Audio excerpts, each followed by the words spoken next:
I think we've gotten into a bad habit of looking at everything in black and white. Politics, movies, video games, companies.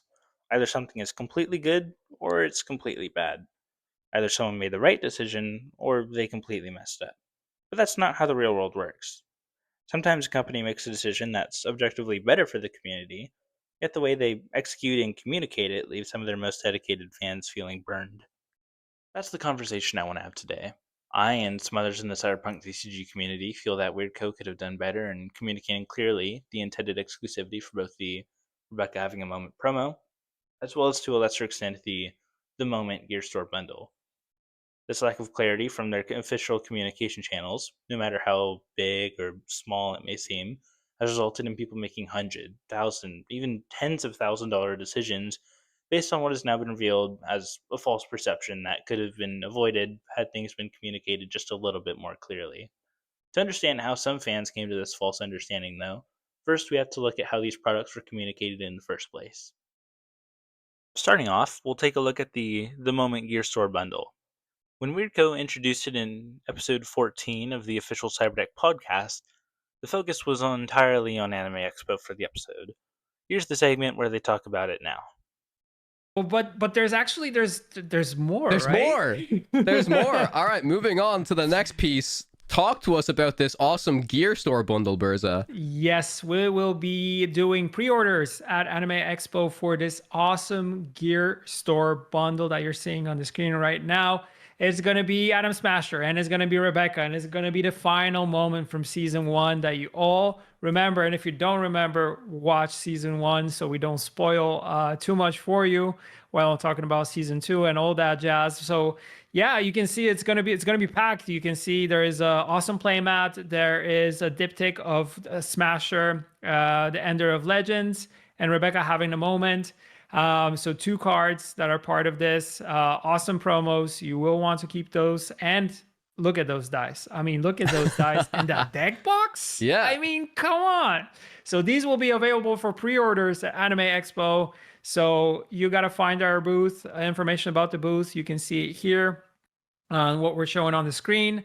And hopefully we'll get to see you there in person, chat to you about the TCG, see what you're kind of, thinking about the game and stuff like that, but also just enjoying the game together.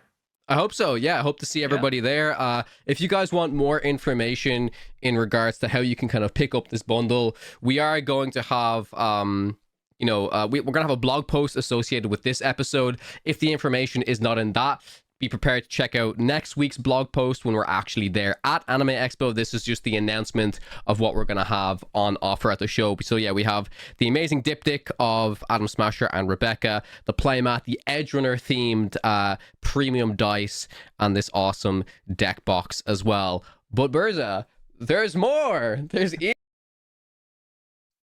As you just saw, the host talked about pre-ordering the bundle at Anime Expo, and the on-screen graphic simply read, pre-order at AX. What wasn't mentioned, either audibly or visibly, was that the bundle would also be available to pre-order online. Now, to be clear, the plan was always to sell the bundle through the Gear Store online in a way so that anyone had the chance to get it if they wanted. The issue isn't that WeirdCo changed course. The issue is that the official announcement on the official podcast never communicated that broader plan. So, if you watch the podcast, I, at least personally, don't think it was unreasonable to come away thinking that Anime Expo was the place to secure your pre order, and judging by the community reaction, a couple people did. I want to particularly point out this person's experience. They watched the same clip all of you just did as a part of the broader Cyberdeck podcast. They then came to the conclusion that the only way they'd be able to pre order this bundle would be at Anime Expo, and unfortunately, they made $1,000 decision based on that perception. Literally, all it would have taken was a little clip of someone saying, "Hey, just to be clear, this bundle will also be available to pre order on the CD Projekt Red Gear store for 30 days." Put it in at the start of the podcast or even before they specifically start talking about it, and that entirely solves the issue on its own. Or if you don't want to do that, then just make a clear graphic. I updated this in literally 2 minutes, and I imagine changing the text font to the style that they're using and positioning it all differently and such wouldn't take more than like 10 minutes. This also entirely solves the problem on its own. I ask, if this little extra effort is able to prevent even one fan from being burned, is it not just worth it to sink then that extra 10 minutes into making your graphics a little bit clearer? Now, we'll turn our eyes to the Rebecca Having a Moment promo card. Unlike the bundle, this one was actually presented as a convention exclusive through WeirdCo's official messaging. But during Anime Expo, straight dab in the middle of it, on July 4th, WeirdCo announced that Kickstarter backers would be able to attend a digital convention and receive the promo card there as well. Again, I think making the card available to more people is a very positive decision, but by that point, many fans had already booked flights, reserved hotels, bought convention badges, and in most cases had already arrived at Anime Expo based on the information they'd already been given. Again, I like to focus on one person in particular for this side as well, but know that there are others I've talked to in somewhat identical situations as well, just to a less intense degree. While I personally won't read this message out for time's sake, I encourage you to pause the video and do so yourself. From this post, we can see the struggles and investments this person and their partner went through to obtain an exclusive promo, where this likely would have been the only chance for them to do so for an IP that means a lot to them. We also see how they specifically call out how they wouldn't have done the same if not for the lack of proper communication from WeirdCo. I was actually able to follow up with this individual as well and ask a couple further questions. Through some initial ones, I talked to them about their experience with Cyberpunk in general, as well as their partners, and I got a good sense about just how much the Cyberpunk IP broadly means to them. However, I won't be sharing their specific answers or chats in the interest of privacy, which I'm sure you can understand. I also asked some questions about how much of an influence obtaining the exclusive Rebecca promo was for them attending, and if they'd known all the news surrounding the promo card and Anime Expo out now, would they have gone or not? You can read the responses for yourself, but I can tell you that the perceived exclusivity played a big part, and that they wouldn't have gone knowing everything available now. And yeah, say what you will about someone deciding whether or not to go to an event mainly because of a promo, but this is their lives, their time, their money, and ultimately their decision whether to do so or not.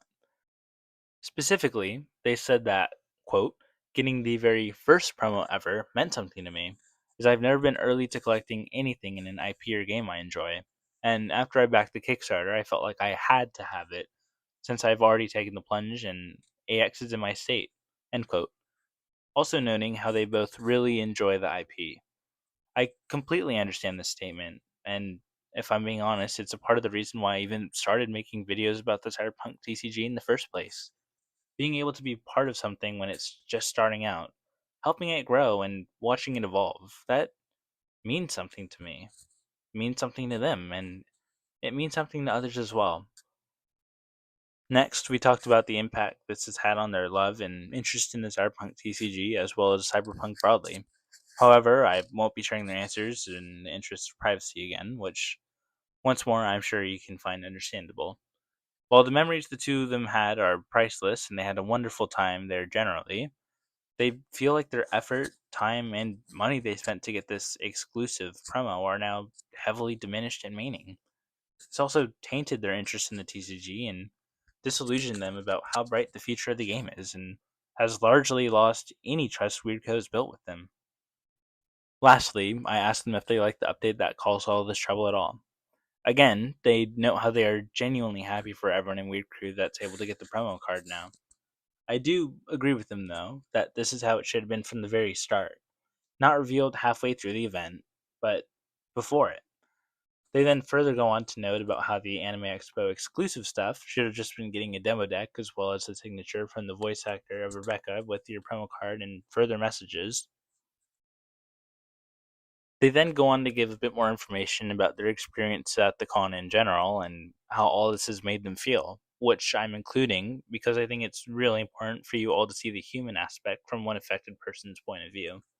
And I really, really implore you to pause the video, and if for none of the other previous messages, I really want you to read these ones in particular.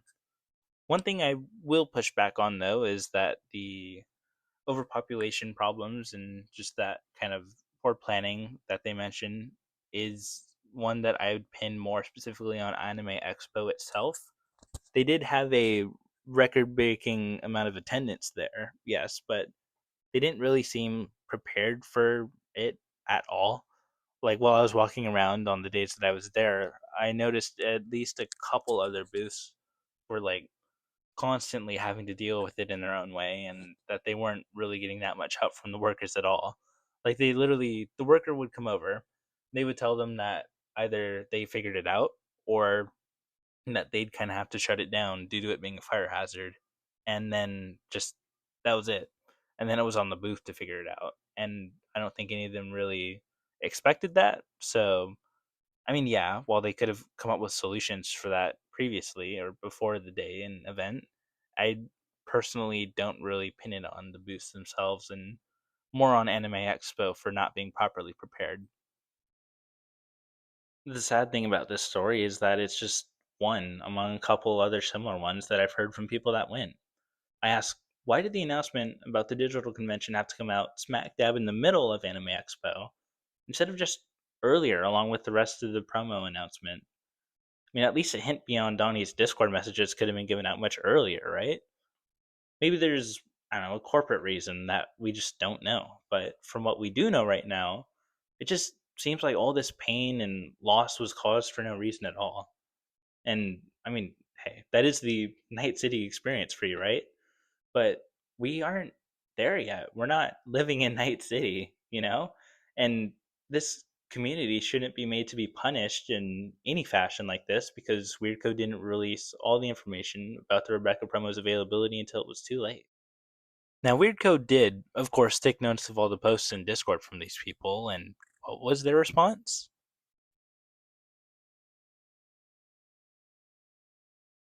I'm sorry, but that response helps absolutely nobody, and even worse, is just such a slap in the face to these people. There weren't set giveaways, yeah, and the knowledge that it would be available at Japan Expo in France, but if you told me there was going to be a digital convention for Weird Crew and that you'd get the promo for attending pre-update, I would have asked you if you'd gotten second-handedly high while you were in LA. Maybe it's just because I'm not that much of a broad TCG player and have mostly stuck to Magic the Gathering over the past couple years. But I've never even heard, or at least remember, of a digital TCG convention, much less one hosted by the parent company of the TCG, even more less so, where you get a promo card for attending. And that's not even bringing up how much this feels like lying by omission. U.S. legal forms describes a lie by omission as, quote, a lie by omission occurs when someone intentionally fails to disclose important information in a situation where disclosure is necessary. This type of deception can mislead others and may have legal implications. For instance, a seller of a property might not mention a known defect, such as a leaky roof, on a real estate disclosure form, which could affect the buyer's decision. End quote. Now, do I think this is a lying by omission type situation? No, not personally, but it's really hard to deny that this response just feels really scummy. Imagine a restaurant advertising a burger with a huge picture of fries next to it. Most people would naturally assume that the fries are included, right? So they order it, and then the bill comes and they find out that the fries cost $5 extra. The restaurant could then just defend itself by saying, well, we never explicitly said that the fries come with the burger. Technically, that is true, yeah, but it completely misses why customers would feel misled. Because at that point, we're arguing semantics instead of acknowledging the experience people actually had. And that is just really the entire point of this video at all in the first place. I don't think WeirdCo acted out of malice. I don't think they intentionally wanted fans spending money that they otherwise wouldn't have spent. I also don't think that making the Rebecca promo more accessible or allowing more people to obtain the moment bundle were bad decisions at all. Frankly, I think those are just generally really good decisions for the community. The problem is the communication. A sentence here, a clear graphic there, an additional disclaimer before Anime Expo. Literally any of those things could have significantly reduced the confusion and prevented some people from feeling just burned by the whole experience. Trust in a company isn't only built by making good decisions. It's built by making sure people understand those decisions before they have to act on incomplete information. And that's especially important right now. The game is brand new. Hell, it's not even officially released yet. Every announcement, every convention, every interaction with the community is helping to establish the relationship between WeirdCo and the people who are investing their time, money, and passion into this game from day one, and even before then, if you count day one as the official release. Early impressions matter. Communication matters. Trust matters. Because once people start feeling like they need to read between the lines of every announcement or wait for a last minute clarification before making decisions, that's when confidence starts to erode. I genuinely want this game to succeed. I want WeirdCo to succeed. I want the community to grow and for more and more people to get cool promos and products. That's why I think these conversations are worth having. Criticism doesn't have to come from a place of hate. Sometimes it comes from wanting something you care about to just get better and to be better. Hopefully, the whole situation becomes nothing more than an early growing pain or something that WeirdCo can learn and improve upon moving forward. Because the more and more situations like this that keep adding up, the less and less community there's going to be for this game. Now, to WeirdCo's credit, this wasn't where the conversation ended. After community feedback, Kawa acknowledged the confusion, apologized for it, and clarified that future convention exclusive promos would be communicated way more explicitly as such. And honestly, that's probably the best outcome that could have come from all this. Because at the end of the day, I don't think most of the people who felt burned wanted compensation or an apology tour or for the promo to become exclusive again. Most of the conversations I've had, they wanted to feel heard and they wanted assurance that this wouldn't happen again above all else. And if WeirdCo follows through on that promise and is clear about what is and isn't exclusive moving forward, then hopefully this ends up being remembered less for the controversy itself and more for the improvements that came from it. Because if there's one thing I think nearly everyone can agree on, it's this: good decisions deserve good communication. James, thank you all for watching to the end of the video. I hope you have a lovely rest of your day, and I hope to see you in the next one. Peace out, James. Ciao.